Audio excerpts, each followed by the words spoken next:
দিনের বেলা আওয়ামী লীগ নিষিদ্ধ চাই আর রাতের বেলা আওয়ামী লীগকে পুনর্বাসন চাই, এই ফর্মুলায় কাজ করছে। দিনের বেলা আওয়ামী লীগ নিষিদ্ধের বড় বড় লেকচার তুলে আর রাতের আধারে আওয়ামী লীগকে পুনর্বাসনের জন্য যা যা করার তাই করছে আসিফ এবং মাহফুজ। এই দুইজন যদি অনতি বিলম্বে পদত্যাগ না করে, আমরা গণ অধিকার পরিষদ তাদের 15 দিনের আলটিমেটাম দিয়েছি, আমরা 15 দিন দেখব। এরপরে বাংলাদেশের অন্যান্য রাজনৈতিক দল, ছাত্র জনতা সকলকে নিয়ে আমরা তাদের মন্ত্রণালয় ঘেরাও করে তাদেরকে পদত্যাগ করতেও বাধ্য করব।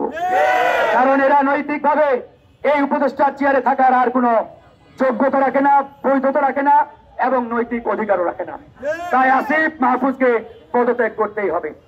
আর এখানে আমরা আজকে দাঁড়িয়েছি, পুলিশ এবং প্রশাসনকে বলবো, আপনারা যদি ওই হাসিনা মার্কা আচরণ করার চেষ্টা করেন তাহলে কিন্তু জনগণ ওই হাসিনার পেটুয়া বাহিনীর উপরে যেরকম আচরণ করেছিল ঠিক একই আচরণ আগামীতে দেশের জনগণ আবারও করবে।